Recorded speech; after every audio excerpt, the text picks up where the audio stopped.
I'm going to call this meeting of the subcommittee to order. Senator Young is on his way back from votes. I doubt he is pining to hear all of my opening remarks, so I will put them into the record, turn the days over to him, and then we'll hear from our witnesses. We are convening this subcommittee today to discuss an incredibly important topic, developments in Yemen and on the Red Sea. For the better part of the last decade, Gulf nations, often assisted by the United States, have been at war in Yemen against Houthi forces that control sizable parts of the country. I have argued that it was a catastrophic mistake for the United States and our Arab partners to be part of this conflict. My belief was that the war would simply strengthen the Houthis and strengthen Iran's influence in Yemen. During the last several months, we have seen tragic evidence of this reality. Armed with sophisticated technology from Iran and coordinated with the Iranian military, the Houthis have launched a dizzying barrage of attacks, missiles, underwater drones, aerial drones against ships transiting through the Red Sea. The Red Sea is one of the most important geostrategic locations in the world. 15% of international maritime commerce passes through its waters, and now 90% of Red Sea traffic has been forced to choose longer and costlier alternatives. The cost increases to global shipping of this diversion will be significant. Consumers will bear the brunt of that. But the impact isn't just economic. Due to the Houthis' actions in the Red Sea, bulk container ships with food supplies for starving people in Yemen haven't been able to make their deliveries. In Sudan, where 95% of the population can't afford more than one meal per day, aid deliveries of food and medicine are crucially delayed and come at significantly higher costs. I oppose the U.S. involvement in the Yemen war. I regret that Houthis are now strong enough to attack our interests in the region. But this is where we are, and now that we are in the crosshairs, we must respond. That's why I have supported the President's leadership to launch Operation Prosperity Guardian to restore maritime security in the Red Sea. I've also supported the President's decision, together with our partners in the UK, to target Houthi infrastructure in Yemen to prevent imminent attacks. That kinetic response has been paired with a targeted sanctions strategy to squeeze the Houthis' ability to finance their operations and increased interdiction efforts to intercept weapons coming from Iran to the Houthis. But this response has occurred without congressional authorization. And to my knowledge, there is no existing law that would permit military action against the Houthis. The Constitution requires Congress to authorize acts of war, period, stop. We swore an oath to follow the Constitution. If we believe this is a just military action, and I do, then we should authorize it. But we also need to acknowledge that there is a real risk of escalation in the Red Sea, especially since Iran is unquestionably aiding the actions of the Houthis. Thus, an authorization is important to legalize the existing operations, but also guard against an unauthorized mission creep.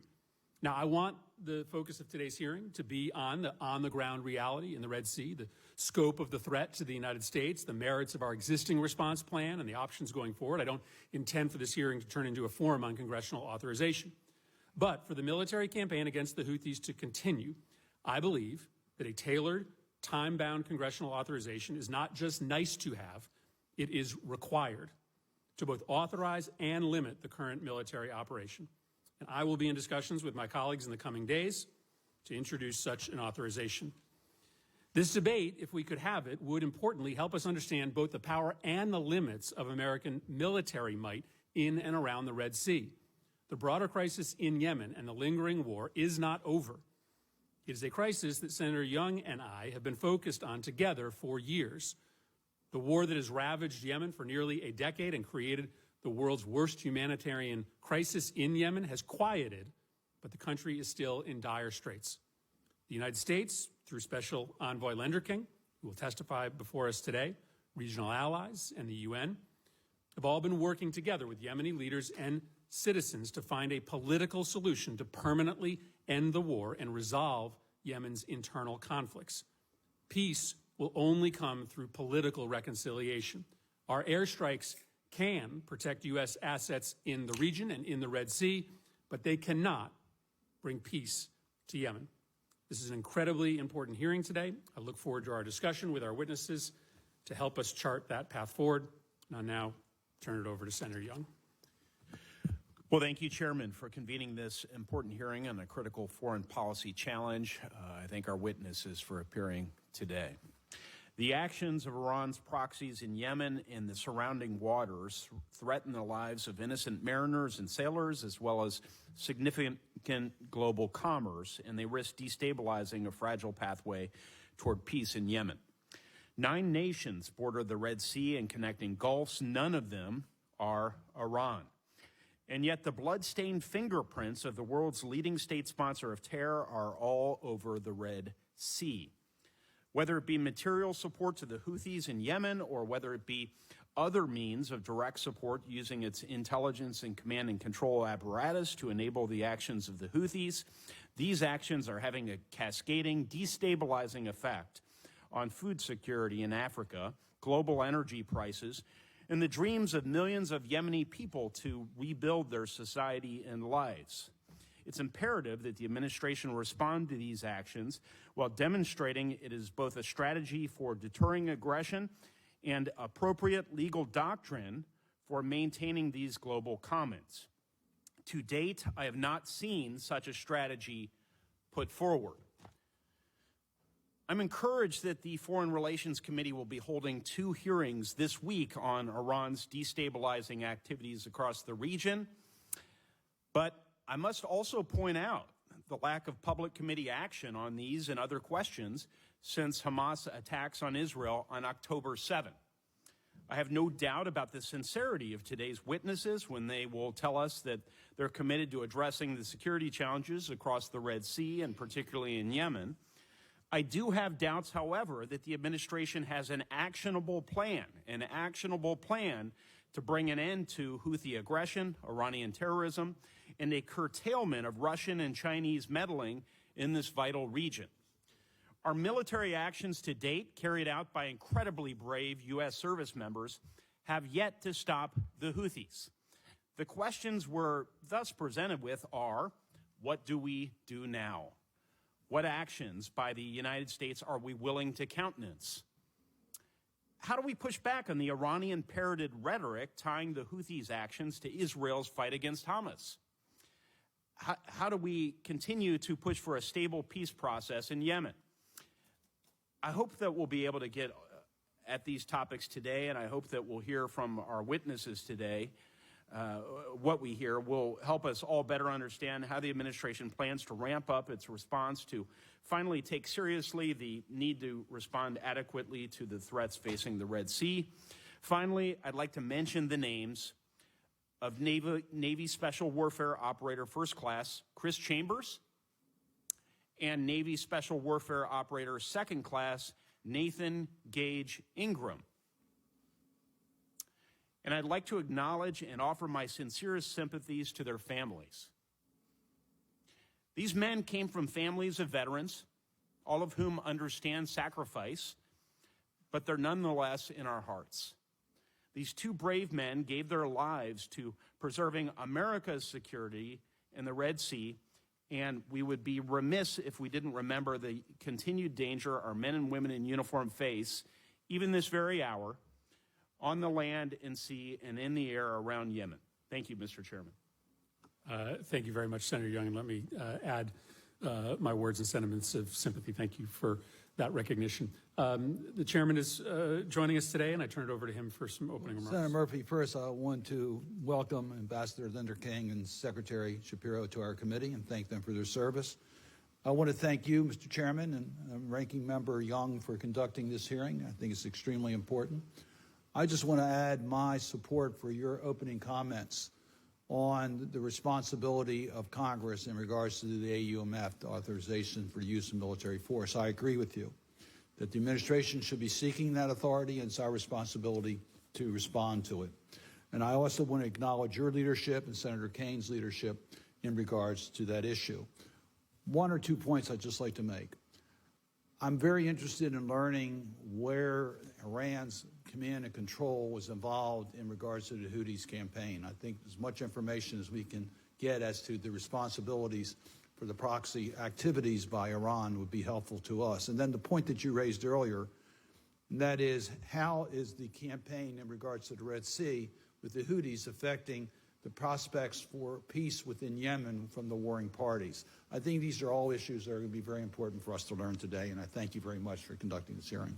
Thank you very much, Mr. Chairman. Let me introduce our two witnesses, and then I'll turn it over to both of you for 5-minute remarks. It's my pleasure to introduce Tim Lenderking, U.S. Special Envoy for Yemen. Mr. Lenderking is familiar to many of us on this committee, previously served as Deputy Assistant Secretary of State for Arabian and Peninsula Affairs in the Near East Bureau at the Department of State and held other key positions at the State Department in the region. Dan Shapiro is here with us today, again, well known to this committee. He is currently the Deputy Assistant Secretary of Defense for the Middle East. Ambassador Shapiro is best known to us as a former U.S. ambassador to Israel and previously served in a number of important roles here in the United States Senate. I'll turn it over to you first, Mr. Lenderking, and then to Ambassador Shapiro. Chairman Murphy, Ranking Member Young, distinguished members of the subcommittee, thank you for this invitation to speak with you about the situation in Yemen and the administration's response to ongoing Houthi attacks in the Red Sea and the Gulf of Aden. Yemen is at a crucial moment. Reckless Houthi attacks are jeopardizing the very real accomplishments of multilateral diplomacy over the past 3 years.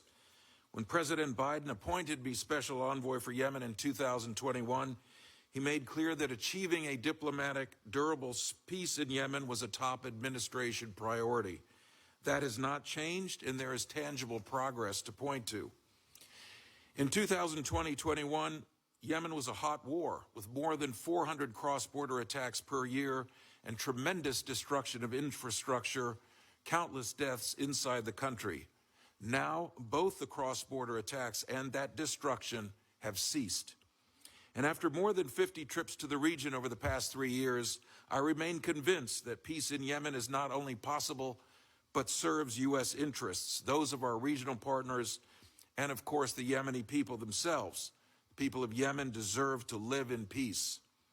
Despite the Houthis' illegal maritime attacks, the April 2022 truce between Yemen's warring parties continues to hold. Violence inside Yemen remains at the lowest level since 2015, and Yemen's humanitarian crisis, while still acute, is less severe than at its peak. Until the Houthis' escalation, average Yemenis were beginning to see a way back to stability. We should not lose sight of these milestones, even as we necessarily degrade and destroy Houthi military capabilities and condemn their attacks on civilian shipping. In December, UN Special Envoy for Yemen, Hans Grunberg, announced that the parties to the conflict had reached an understanding on a roadmap for peace, including a durable ceasefire and an inclusive Yemeni political process. We have strived for and supported these goals. And the UN roadmap remains Yemen's best hope to end the conflict. Yet, as we have all seen since October, the Houthis are throwing this progress away. Iran is equipping and facilitating Houthi attacks in the Red Sea. Credible public reports suggest a significant number of Iranian and Lebanese Hezbollah operatives are supporting Houthi attacks from inside Yemen. I can't imagine the Yemeni people want these Iranians in their country. This must stop. The Houthis risk killing mariners from many nations every time they launch an attack, which they have done on more than 45 occasions. By attacking oil tankers and other ships carrying hazardous materials, they are accountable for environmental catastrophe in the Red Sea. By making maritime traffic through the Red Sea costly and dangerous, the Houthis are exacerbating economic and humanitarian conditions in Egypt, Sudan, Ethiopia, and elsewhere. These attacks on commercial vessels are acts of terrorism. The Houthis are not even adhering to their stated goals. They are mostly striking ships with no connection whatsoever to Israel and driving up the difficulty and cost of delivering humanitarian aid to people around the world, including, of course, to Yemenis themselves. Since they hijacked the Galaxy Leader on November 19th, they've held hostage 25 innocent sailors from 5 countries. The Houthis should release them immediately and unconditionally and not behave in this reckless manner. What they're doing is piracy. Houthi hypocrisy becomes even clearer as we look at their continued abuse of the human rights of the Yemeni people. Their detention facilities are filling up with political detainees. They are recruiting child soldiers and indoctrinating them in hate.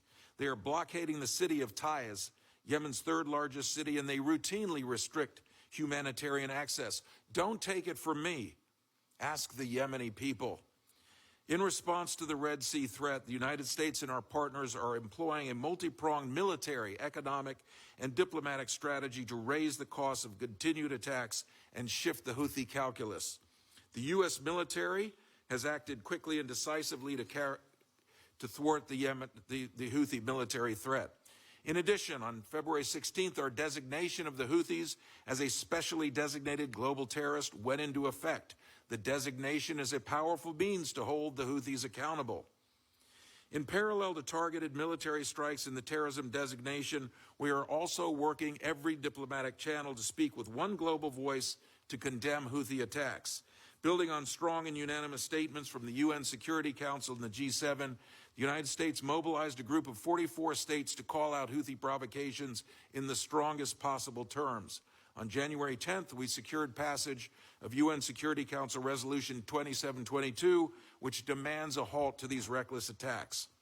These efforts are one component of a broader diplomatic strategy. Even as we degrade and disrupt Houthi capabilities, squeeze their terrorist financing, and shame them on the world stage, we must also seek diplomatic off-ramps. We're working multiple channels to make clear to the Houthis that they must cease their attacks immediately. Let me be clear, we do not seek this confrontation, but we will respond to the attacks. I remain hopeful, as the envoy for Yemen, that we can preserve a diplomatic path forward, but the Houthis are harming their own people by putting off the peace process. Ultimately, peace in Yemen serves the interests of all Yemenis, just as it does those of the United States and our regional partners. The United States stands ready to support. Thank you again for your invitation today. I look forward to the discussion and your questions. Thank you. Ambassador Shapiro. Thank you, Mr. Chairman, Ranking Member Young, and members of the subcommittee. I appreciate the invitation to speak with you today about the Houthis' terrorist and piratical threats in the Red Sea and the Department of Defense's work to protect civilians and restore safe and free navigation for all legitimate maritime traffic in one of the world's most critical waterways. I'll summarize the Houthi threat and our guiding principles for addressing this critical issue.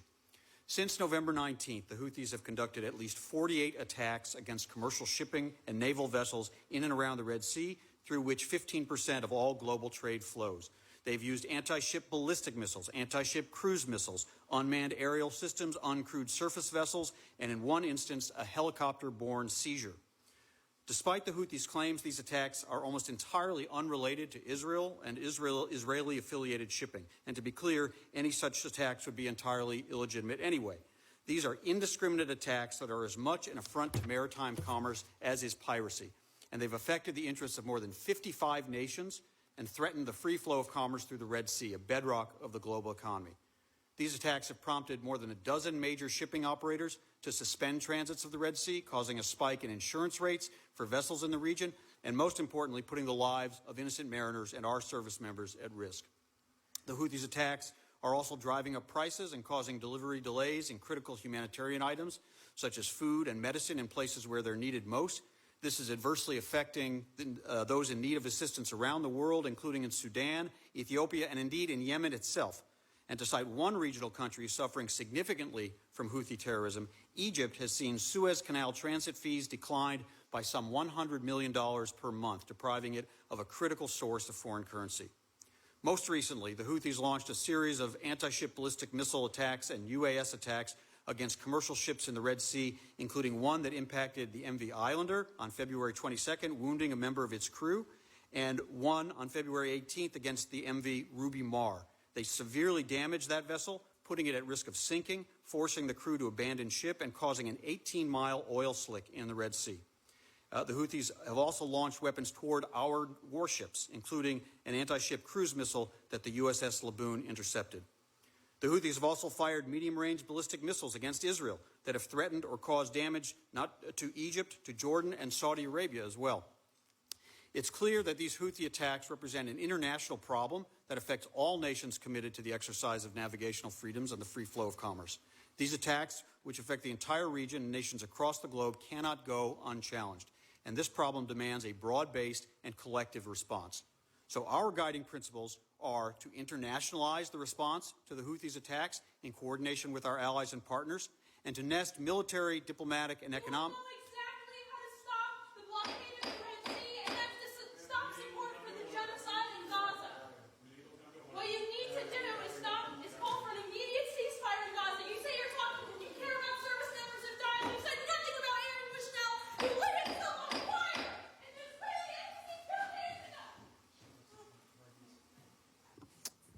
witness can continue. We seek to internationalize the response to the Houthis' attacks in coordination with our allies and partners and to nest military, diplomatic, and economic actions within a whole-of-government approach to impose costs on the Houthi leadership and degrade their ability to conduct attacks on commercial shipping. Special Envoy Lenderking has discussed the State Department's intensive partner-based diplomacy and the specially designated global terrorist designation. I'll expand upon the Department of Defense's efforts in the Red Sea. Our main defensive effort in the Red Sea is called Operation Prosperity Guardian. Since Secretary Austin announced this coalition in December, more than 20 countries have joined to increase maritime patrols in the Red Sea and safeguard commercial shipping. The coalition is led by Task Force 153, which is charged with providing leadership and command and control of international maritime security activities in the Red Sea, Bab el-Mandeb Strait, and the Gulf of Aden. Operation Prosperity Guardian is designed to reassure the maritime shipping industry, deter illegal activity, and promote safe navigation while protecting the free flow of international commerce. Meanwhile, the department has been engaged in efforts to destroy and degrade the capabilities that the Houthis use to conduct maritime attacks, such as the anti-ship ballistic missiles, cruise missiles, unmanned aerial systems, and facilities known to house such weapons. On January 11th, January 22nd, February 3rd, and February 24th, at the President's direction, we executed deliberate, carefully planned multinational strikes against Houthi targets in Yemen, alongside the United Kingdom, and with the support of a growing number of partners that now includes Australia, Bahrain, Canada, Denmark, the Netherlands, and New Zealand. In our most recent deliberate strike this past Saturday, we struck 18 targets across 8 locations in Houthi-controlled Yemen, including Houthi underground weapon storage facilities, missile storage facilities, one-way attack unmanned aerial systems, air defense systems, radars, and a helicopter. Beyond coalition strikes, U.S. forces have also conducted self-defense strikes against Houthi targets, including missiles and UAS on launchers, posing an imminent threat nearly 36 times over the past few weeks. In total, we've struck over 230 targets in Houthi-controlled Yemen through both deliberate and self-defense strikes, likely destroying hundreds of Houthi weapons. That's not including the dozens of Houthi missiles and UAS that U.S. and partner naval vessels have intercepted and shot down over the Red Sea. In December, U.S. forces also disrupted the Houthis' attempts to board and seize the MV Maersk Hangzhou, sinking 3 Houthi fast boats in the process after they fired on U.S. helicopters. The Houthis have not attempted another seizure since that incident. However, they do appear committed to sustaining standoff maritime attacks with the remaining inventory of weapons. Complementary to our efforts to degrade and destroy Houthi capabilities, I'd like to mention the department's efforts to stem the flow of Iranian-origin lethal aid to Yemen that enables these attacks, and to publicly expose Iran's support to the Houthis. On January 11th and January 28th, U.S. naval forces interdicted dhows carrying Iranian-origin lethal aid to the Houthis in clear violation of international law. And Senator Young, I want to thank you for recognizing our 2 Navy SEALs who perished in the January 11th interdiction. In these interdictions, U.S. forces discovered over 200 packages that contain components of unmanned underwater and surface vehicles, propulsion, guidance, and warheads for Houthi medium-range ballistic missiles and anti-ship cruise missiles, air defense-associated components, military-grade communication and network equipment, anti-tank guided missile launcher assemblies, explosive, and other military components. These are the very same weapons that have been employed by the Houthis to threaten and attack U.S. Navy vessels, but also innocent mariners on international merchant ships. In support of our efforts to publicly expose Iran's support to the Houthis, the Defense Intelligence Agency published this unclassified report providing clear and compelling evidence that the Houthis have employed Iranian-origin missiles and unmanned aerial attack vehicles in these attacks. Iran doesn't control the Houthis in the way it does Iran-aligned militia groups in Iraq and Syria, but it certainly has the choice to provide or withhold support to the Houthis, without which the Houthis would struggle to effectively track and strike vehicles in the Red Sea and Gulf of Aden. We've made it very clear to Iran that we hold it accountable for attacks by its partners and proxies, and believe Iranian leaders are aware of the consequences should these attacks result in U.S. casualties. Our actions in Iraq and Syria have demonstrated the administration's willingness to directly hold Iran responsible for militia attacks, and to underscore, in response to a continuing pattern of Iranian and Iran-backed attacks against U.S. personnel and facilities, and the continuing threat of future such attacks, the United States has taken, and as necessary will continue to take, military action against the IRGC and its affiliates. In conclusion, while the Department of Defense supports the overall aim of de-escalating tensions and restoring stability in the Red Sea, we will not hesitate to defend civilians and protect the free flow of commerce in one of the world's most critical waterways. I look forward to your questions.